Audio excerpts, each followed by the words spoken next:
All right.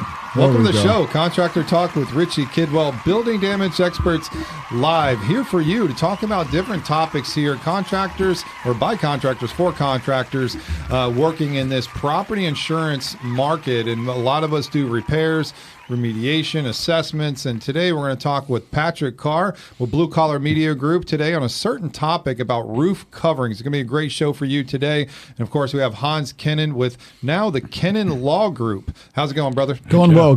I'm glad to be back. I missed a week or so. I'm getting a new practice up and going, but glad to be back and be part of this once again.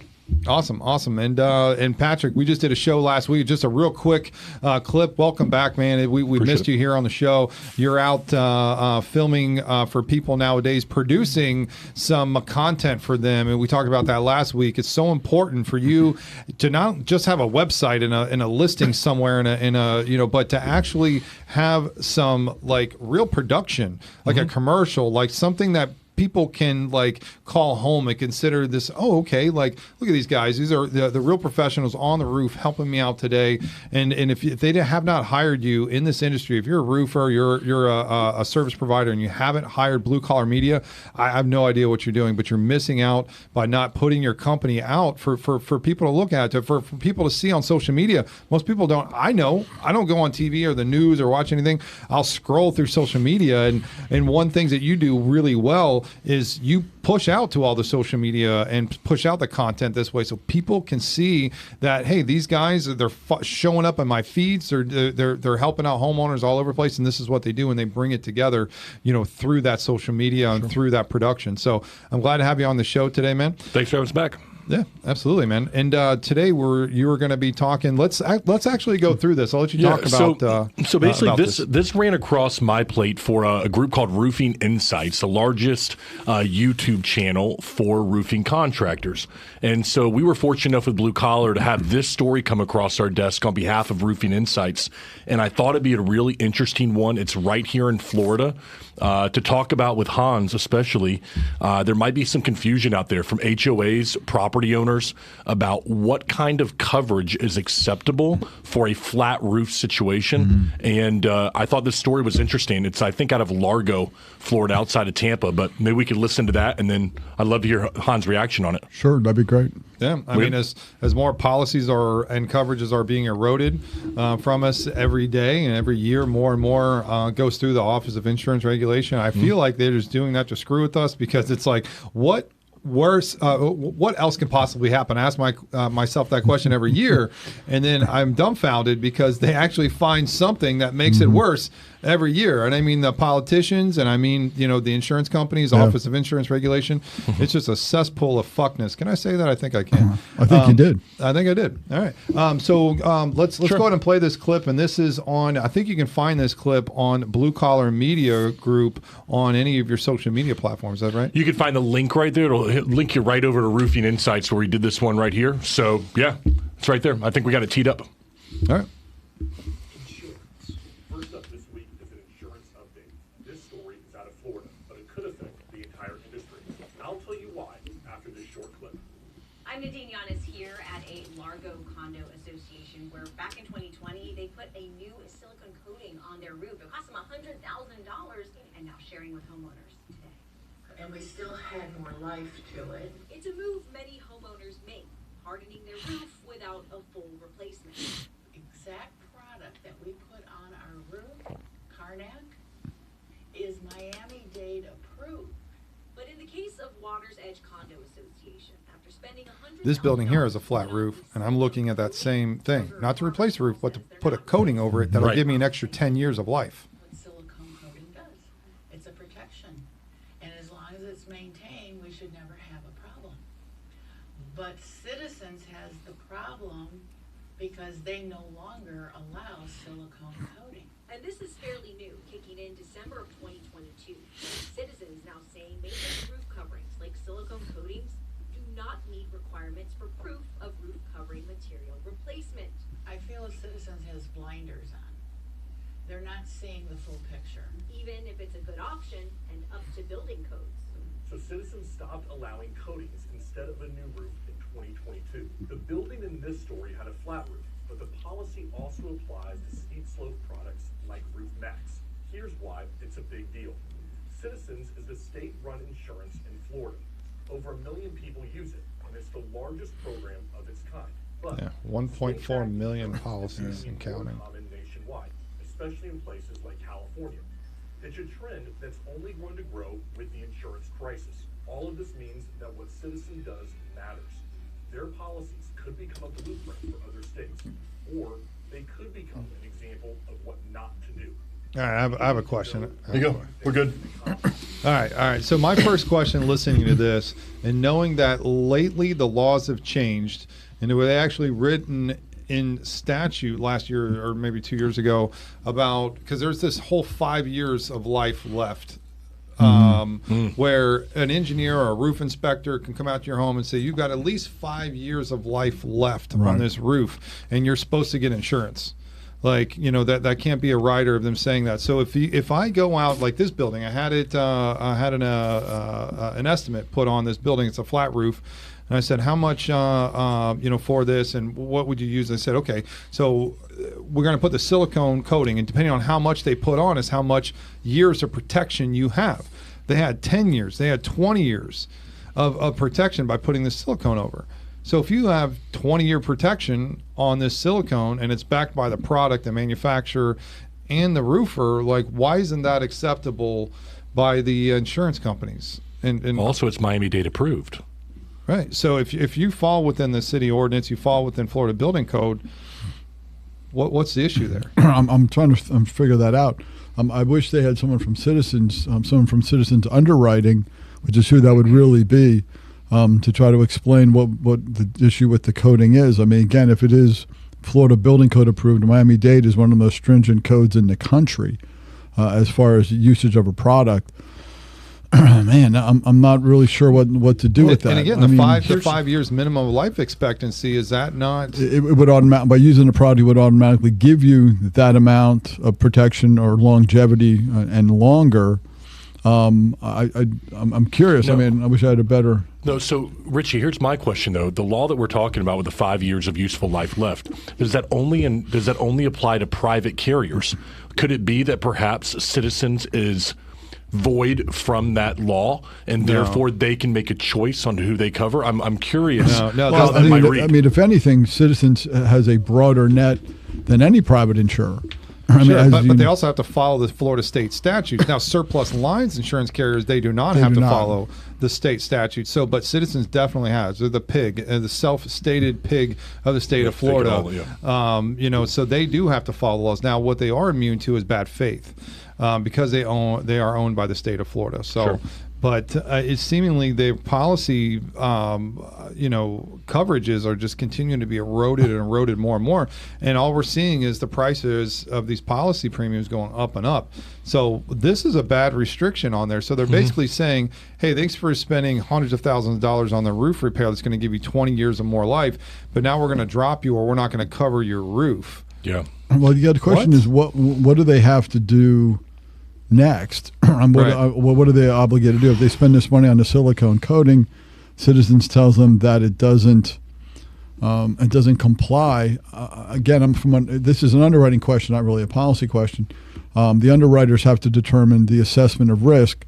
Something about the product has to give them sufficient pause that they won't write it because there's some inherent problem with the product, which I've not seen so far. I've not seen anybody come out really and say, well, like certain coatings, certain flat roof coatings, ones that look like Mars, look like the surface of the moon, different things that aren't installed properly. Those you understand because you can kind of see the problem with the material and with the coating. But for something like this, that is just a coating that again is Miami-Dade approved.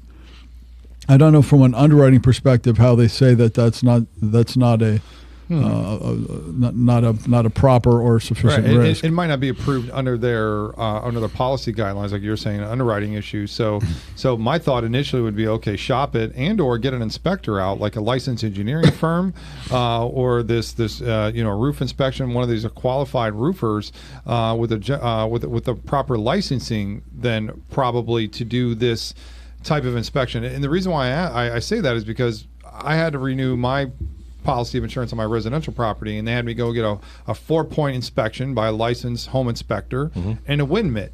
That way their underwriter can assess the risk, right? That's why they do that, right? So I wonder if in this instance they could go and they get an inspection by the proper licensed company or entity and provide that back to citizens. But I heard one key thing that the citizens or that reporter or the treasurer said is something about like they're not taking it as similar to a full roof replacement.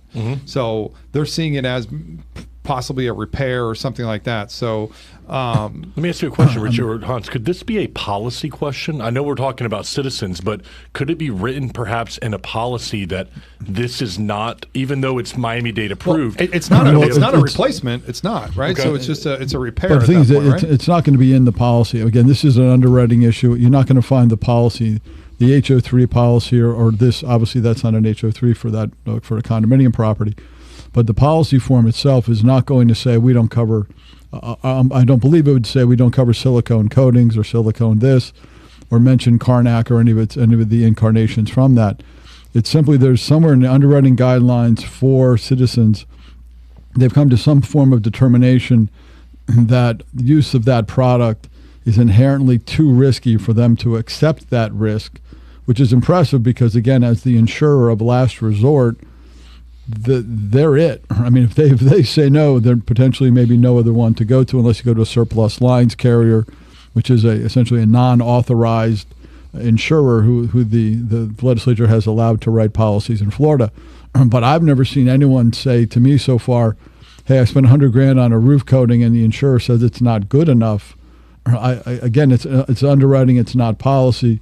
So now the underwriting guidelines for citizens and all insurers are buried somewhat like the tomb in one of the Indiana Jones movies, but they are public record. And you can find the underwriting guidelines. Again, they're Byzantine in how they are hidden within the state system, but they are public record, and we could figure out why they don't accept it. But that's really a question. I wish they would have got someone from Citizens to say from underwriting, what's wrong with it? Because in all honesty, my research has not shown any inherent problems with the product. Again, there's certain coatings, certain coverings, certain things we all see in the market, and we all go, yeah, that's probably not the best. But I've not seen anything so far that suggests that a silicone coating or that type of product is inherently unreliable, other than some concerns about potentially ponding on any flat roof if you don't have any proper grade to it. But that's an installation. Yeah, I mean that's situation, right? That's years and years and years in the making. It's just bad. But I don't think it's bad to the bone. I mean, I'm just going to say I don't think Karnak is bad to the bone. No. So so I think the trigger here is that maybe let's imagine this is a 50-year-old roof and they never had it replaced ever, and then they just put this coating on it. So maybe that tells citizens, hey, if you pulled a permit for a brand new roof, maybe they're saying that, hey, I got a brand new roof, and they're like, citizens is scratching their head going, No, you don't have a brand new roof. Your roof hasn't been permitted to replace in 40 plus years.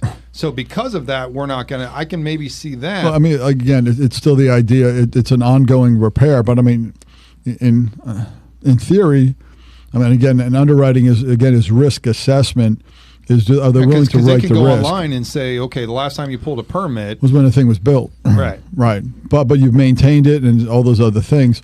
I mean, there's a point where, I mean, even in residential, even think about a shingle roof. I mean, in theory, you can maintain it. You can do everything you can. You can elastomeric paint it. You can do all sorts of things. But at some point, the insurer is going to be concerned about its eventual failure and what's their exposure as a result. And for a condominium like that, if that roof were to fail, obviously it would be a devastatingly expensive loss to the extent that silicone gave way, not because of the problem with Karnak itself, because the foundational aspect is still compromised for time. Well, let's play devil's advocate here. Then Frau Blucher. Well, that not that far. I don't really see her that often. I haven't either. It's crazy. She's anyway. Oh, yeah, sorry. Let's play devil's advocate here and say that you get the coating on it, and that company guarantees, the company that installs it, and the product manufacturer guarantees this product for 10 years. Yeah, I can see where we're going with that. You know where you're going, right? Yeah. And then the insurance company says, you know what, I'll go ahead and cover your roof because you showed me proof of this. 5 years later, a major storm comes through, breaks the silicone, water goes everywhere. Why wouldn't the insurance company cover it and then simply subrogate to the manufacturer because it didn't hold up? What I was going to say, typically the issue with the warranties on those products is that they exclude collateral or incidental damage. So it's like a termite bond. If the termites come back, we'll retreat, but we're not paying for the repair. Like in the old days, termite bonds used to actually pay for repair and then retreating, and then over time, the cost of money. So now they just retreat and then let you know you have to do it. I think it's a similar thing with let's say, not saying with Karnak itself or some other silicone product, but they're not going to cover consequential damages. They're going to say, hey, if it fails, it's because of an act of God, 100-mile-per-hour wind, and we'll pay to have it put back on your roof, but not the consequence of the loss. Gotcha. So that's what your insurance is for. So so to speak, then that insurance becomes ensuing damage coverage. Outside of that, I still don't see a big deal, right? I mean, why they wouldn't cover it because then they have ensuing damages. No. I mean, certainly, if they write the coverage, I mean, they would have to pay for the roof itself and the damage that stems from it. Again, all I can think about is the fact that Miami-Dade has agreed that it is a quality product for its use, and I guess really no one, Citizens is so far not suggesting otherwise. I think they're simply saying that what's underneath it is fundamentally worn after so many years, and putting this coating on it is simply not enough to support the underlying the base foundation if something were to go wrong. All right. Could it be as simple? I mean, I would ask you guys this. I mean, because sometimes I just think about these insurance carriers, and I've seen them out there. Could it be as simple as just somebody went out there and an adjuster of some kind and just said, you know what? Nah, this ain't a new roof. We're not dealing with this. What are you talking about? And it was a person, like it's a adjuster saying, no, this ain't going to fly. Now, maybe they're going to go and they're going to fight it and stuff like that. They may win, but are they just going to go and they're going to say, could it be as simple as someone going out there and saying, what are you talking about? You just threw a coating on top of this. Well, what's interesting in some of the pictures in the video from the news clip, when they showed some of the roofs in the clip, the roofs look old, like they're beat. And I was trying to figure out, is that with coating or without coating? Because if it's with coating, and I was the adjuster, I go up and I go, this roof is super old. No matter whatever gloss you put on it, right? Like those roofs did not look new with the coating. They didn't. So that was, was that before or after? So like I said, if you were an adjuster, went up on a roof and you'd rip back and you'd say, hey, this roof is beat, man. This is beyond its useful life as it is. And they put this, this millimeter or 2 millimeters or 5 millimeters of clear gloss on it, and they say this is going to be okay. The unfortunate part, honestly, for the condominium association, this is probably the cautionary tale for a condo group or something like that, is before you accept this as a roof replacement substitute or even as a roof longevity substitute compared to other products, this is where you learn to call your insurance agent and say, hey, we're trying to extend the life of our roof. Before we spend $100,000 to put this product on here, as great as it may be, approved by Miami-Dade as far as building code goes, is this going to do it? Because roofs are hundreds of thousands of dollars for condominiums, up to $1 million. But it doesn't replace the replacement of the full roofing system, and I think that might have been the key. If I look at it from their perspective, if you came to me and says on a renewal and said, "Hey, when's the last time you replaced your roof?" and you said, "Oh, last year," and then I'm like, "Cool, show me the proof," and then you send me an invoice for $100,000 on a 2-inch coating of silicone, I'd be like, "Whoa, no." So I get that side. I don't know what happened though, but I'm sure they put in for, hey, now we have a new elasticity or days remaining of my life expectancy of the roof. But that's where I think some creative inspections can come in. Like I mentioned, I get a 4-point inspection, reduce my bill because that shows the liability of the insurance company, and they underwrite it based off of that report. Why can't they go and get I don't know. That's just something at this point. But again, I don't know what they put in for, and that might be the kicker. I think they may have put in for our roof was recently upgraded, our roof was recently something, and maybe it didn't. Well, it could have been something that Citizens might have written to them and said, hey, your roof is 40 years old, whatever, you need to replace it, or we're not. Now, Citizens is in a weird position, too, because as the insurer of last resort, they almost can't not take you. Right. I mean, there's, other than like a lean-to or something made of pine bark or something, they almost have to insure you. I mean, based on pricing and things like that. It's not like a regular private carrier or surplus lines carrier that has the right to simply say, we're not going to do this. Citizens really has to insure. And to be honest with you, I didn't think Citizens did that much condo work. Right. I mean, I always know them as kind of a residential like single family home type things, or townhomes, as opposed to what I view as more of a commercial structure. But I think on the big picture, if you have a 40-year-old roof, a silicone inch or whatever it is coating should not qualify as a brand new roof. I mean, you can't just say, I've got a 50-year-old roof up here, I'm going to do the $100,000 repair, and that's going to take the place of $1.5 million roof. I don't think that should be a replacement for a full roof replacement. Yeah, I mean, just when you put it that way too. If I'm going to use 100,000 instead of $1 million, I mean, right away you say to yourself, well, yeah, I mean that coating can't be that good that it replaces the replacement of the roof system itself. And again, flat roof, depending if it's TPO, it's like some of those are like torch down modified bitumen in the story. I mean, they last a long time, but they still suffer from UV penetration and everything else, and the seams still split. Interesting, just even in the story, usually mod bits have gravel on them. And it was interesting, one of the photos I saw was a mod bit that had no gravel on it. And usually simply they do just to obviously to limit some of the UV. From the shot up above, the aerial view almost looked like a rolled roof. So I was just like, how many roof systems are you showing me? Good point. And I'm not sure, like I said, I'm to use some stock video or something just to try to show some roofs for purposes of the video itself. But you hate to always be, you never really want to support the insurer. But there are moments where you say to yourself, "Well, look, insurance is a pooled risk. Rates follow the pooled risk. There's a point for all of us. We've talked about this on the show before.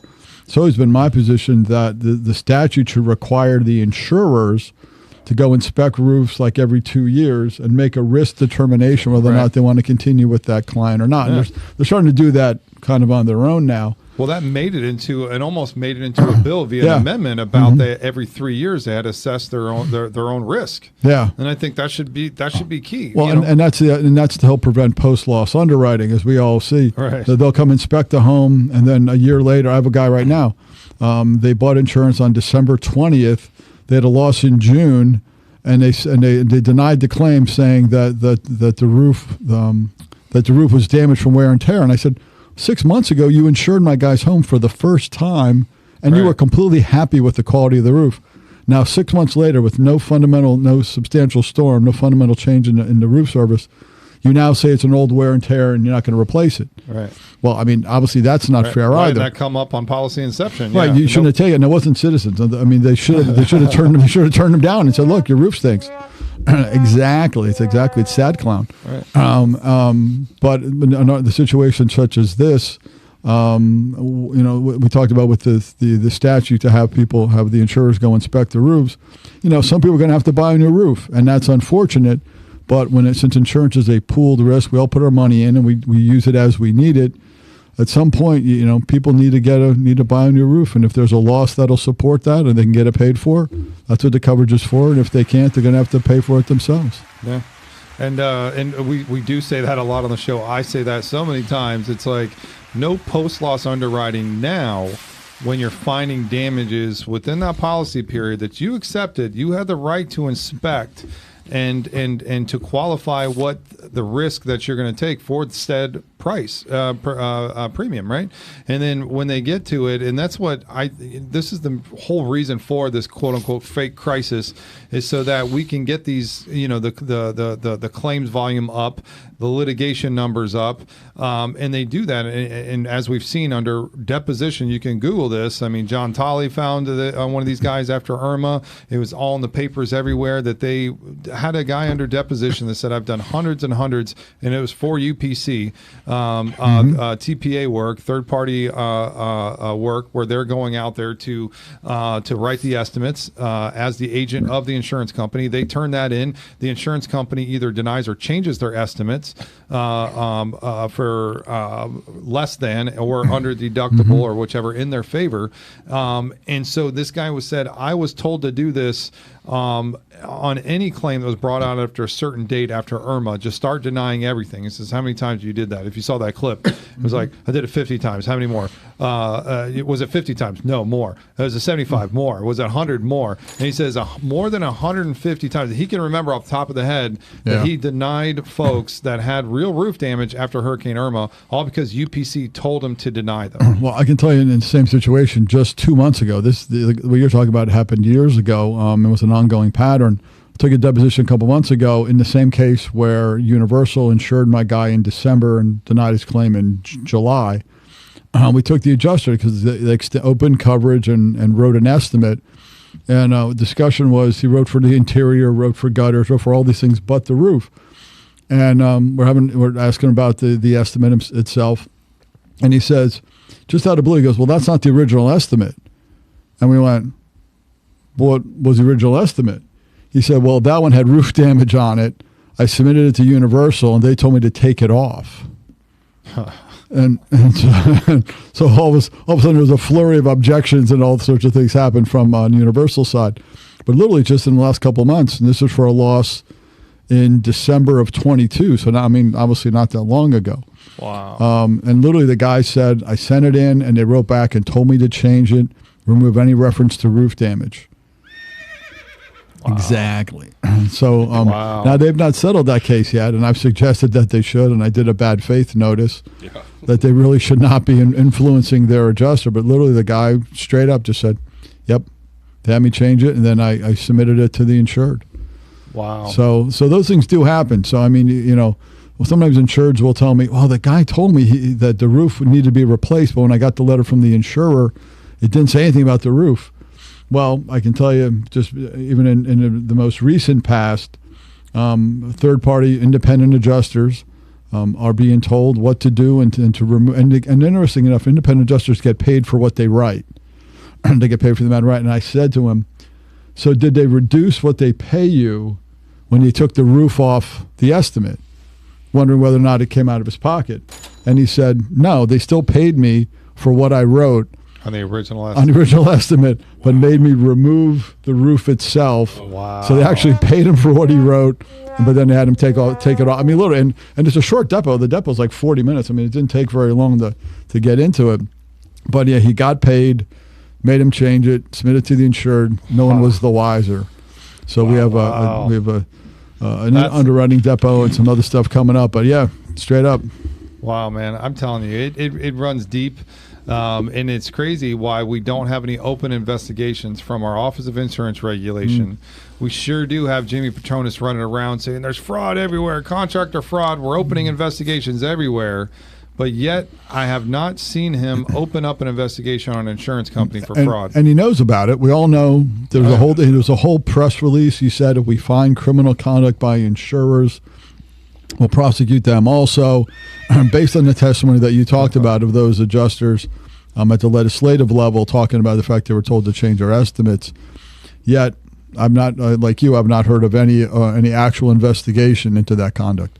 That's wild. That's wild. Yeah. I mean, they literally stated it in front of everybody. It's recorded in several of the hearings in the House of Representatives and in the Senate committees. And they were even stated, give me the evidence. And within 2 days, they got all the evidence. And they did nothing with it. Yeah. Nothing. And they allowed all the laws to change in the favor of the insurance companies when they had the proof in their hands before the laws changed. It's crazy. Yeah. So much greed, so much just buffoonery. Which is why we want everyone, when they have a claim and have a loss, and they get either the claim gets denied or it gets underpaid, which is why a guy like myself, a lawyer like myself, does this work. So I always say, just you can always call me and call and say, hey, I got this. This seems odd. I won today. I had a mediation today, actually, where the interior of the house, there's thousands of dollars of interior damage, but the insurer denied the roof claim, denied anything for the roof. To which the discussion is, well, and there's a thing called ensuing loss, which means that they may deny the roof but pay for the interior damage, which they do from a policy perspective. But from a practical perspective, you say to yourself, okay, so you paid thousands of dollars for the interior, but not $1 for the roof. And you go, well, where'd the water come from? If it's in the middle of your living room or the middle of your kitchen, it's not dripping out of a window or on the edge of a wall, but it's in the middle of your kitchen, middle of your living room. Where'd it come from?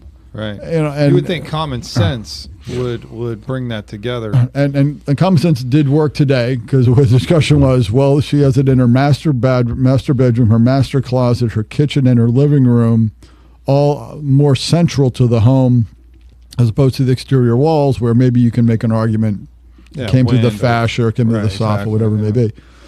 So they bought my lady a roof today, because I'm literally just like, come on. The interior, she's got holes in her ceiling from drywall falling in.